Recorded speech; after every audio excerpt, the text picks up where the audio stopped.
Hello, everyone. Today is Monday, June 21st. This is Commissioner in a Car. I'm Dustin Zarni, Democratic Elections Commissioner for Onondaga County, and welcome to the special preview of the primary election happening tomorrow, Tuesday, June 22nd. So, normally I do these on Tuesdays, but obviously I'm not going to do a Commissioner in a Car tomorrow because we'll be working from 5 a.m. till 1 a.m. So usually, well, maybe you get done at midnight.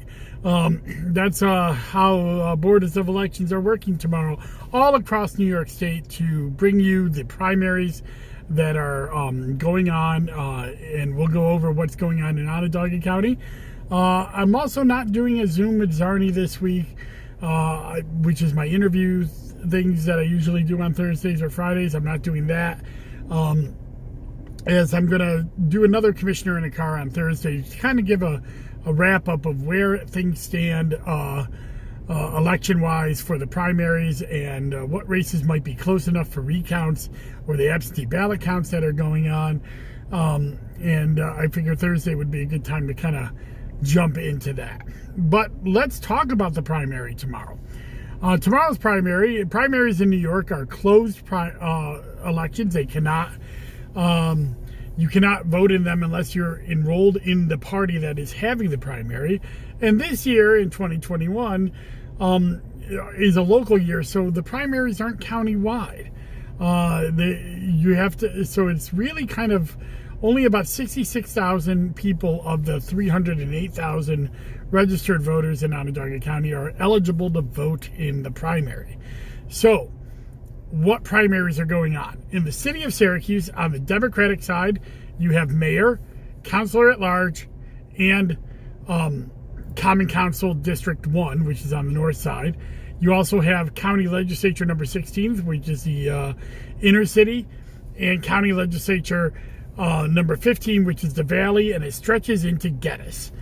Those are the Democratic primaries. So if you're inside the city of Syracuse or a portion of Geddes, you can vote in a Democratic primary tomorrow. On the Republican side, we have the city of Syracuse mayor. It has a citywide Republican primary. We also have Lysander highway superintendent, Skaneateles highway superintendent, and Pompey town board. So if you're a Republican in Pompey, Syracuse, Skaneateles, or Lysander, you can vote in the primary. And if you're a Working Families Party member in the town of Salina, there's a judge's primary for town judge. If you're a Working Families member in the 5th County Legislative District, which is the eastern part of Salina, as well as a portion of Cicero or Syracuse area, and then a little bit of DeWitt, and a little portion of the city of Syracuse, you can vote in the Working Families primary for the 5th County Legislative District. And then there's a Conservative Party primary in the town of Manlius for town judge. Those are the primaries that are going on tomorrow, June 22nd. We are done with early voting, but if you need an absentee ballot, our office is open until 5 p.m. today, and to take in any absentee ballot requests. You can do it in person and vote right in our office, or you can have somebody come down with your filled out application and pick up a ballot for you. Those ballots, by the way, if you have an absentee ballot, needs to be postmarked by tomorrow, Election Day, or dropped off at any of our Election Day sites or at our Board of Elections. And so then the next thing is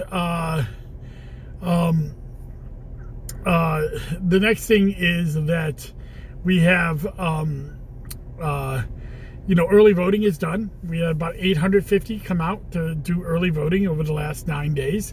While that's not great in the sense of like overwhelming turnout like we saw with the general, it's I think on pace for what we normally would see in a primary turnout. Last year in the 2019 or 2020 primary was the only other time that we did early voting and in a primary. And that was the combined congressional and presidential primaries. We had about 1,100 people come out for that.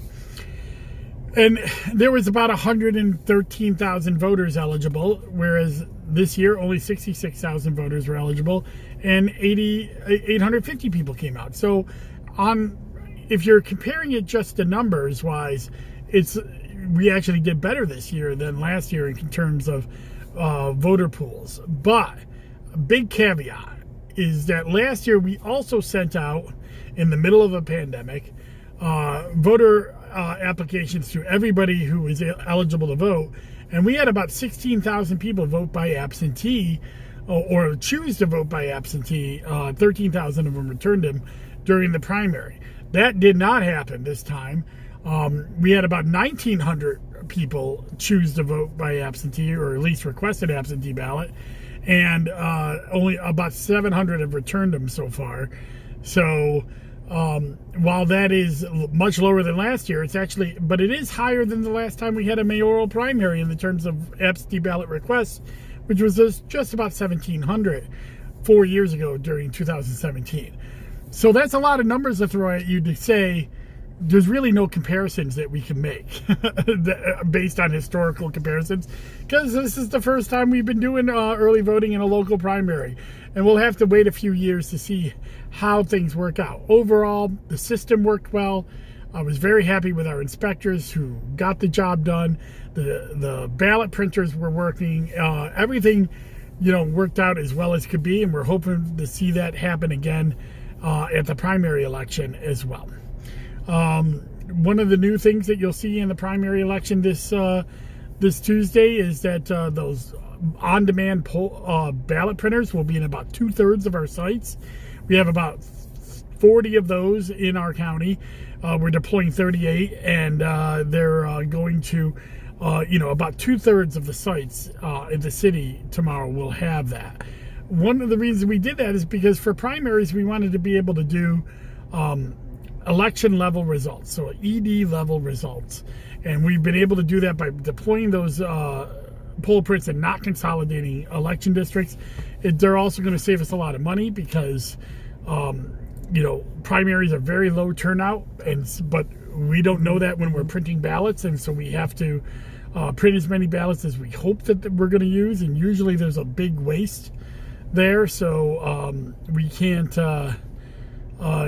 always do that. So we wanted to put these out. These ballot printers print on demand, so we have no wasted ballots sitting around because people didn't vote tomorrow, or at least in 2/3 of the sites it's that way. So we're really excited about that. They should also make things a lot easier for the inspectors to get the right ballots to the right people as they come in. We're really hoping that this local primary runs really smooth. Another thing is masking. The rules on masking have been reduced. So if you are not vaccinated, we ask you wear a mask. If a poll worker is not vaccinated, we ask they wear a mask. People who are vaccinated do not have to wear a mask in our polling places, with the exception of schools. If your polling place is inside a school tomorrow, you still need to wear a mask. And so do all of our poll workers. Those restrictions have not been limited, and you do have to wear those masks if you're in one of those areas. Polls are open from 6 a.m. to 9 p.m.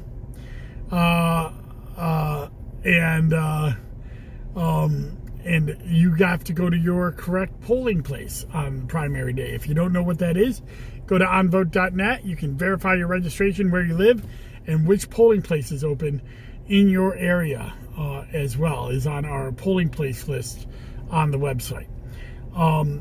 Absentees are available today. If you need an absentee, you can send somebody down, or you can come down and apply in person. They're available on emergency basis only tomorrow, and that has to be approved by both commissioners. So if something happens tomorrow, you can't get out to the polls, but you go to the hospital, something, you need to get an absentee. You need to have somebody present that with a note at our board, so we can make a ruling on whether you're allowed to get an absentee or not. More than likely you will. So we always try to make sure that people get to vote.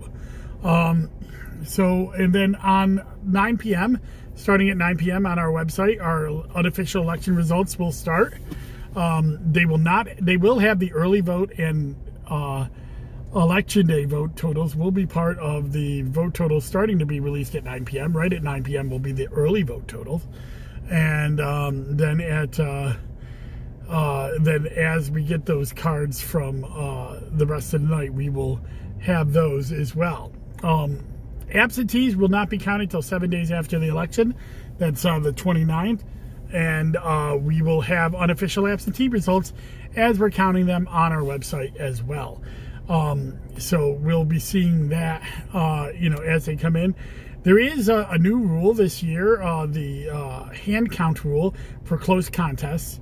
If a race is within 20 votes or within 0.5% of the totals after absentees, then we will have to do a hand count of a ballot. Again, we'll be doing that, shortly afterwards, after the counting on the 29th. And then we will do what we can, to get that done. We already did a manual hand count in the North Syracuse Village race, so we've already gotten that under our belt. It was the first time that we've ever done that in Onondaga County for a close race. I think this is a good rule. It gives a surety of the validity of the vote.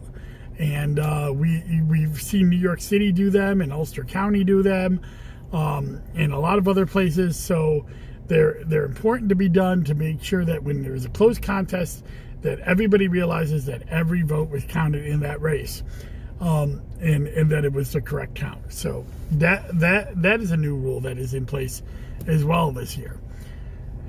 So I don't got much else to say. I'm gonna probably get off here and get back into the office and get some last minute stuff done. If you see any problems, please let us know by giving us a call at 315-435-VOTE. If there's an issue at a polling place or something like that, please let us know. We have many people working tomorrow that can go around and check things and make sure things are working properly. We have mobile superintendents that go around to every polling place and try to make sure that it's everything is working all day long as well. And of course, we have our several hundred, probably 800 or so inspectors that are working tomorrow. So thank you very much. Enjoy your day. Please get out and vote tomorrow. Voting is essential, and show us how many people are going to vote. And let's choose your ballot, the people who carry your banner into the general election. And in many cases, these are people that may not even have major party opposition in the fall. So make sure that you if you're eligible to vote tomorrow, that you do so. Thank you very much, and we'll see you at the polls. Bye-bye.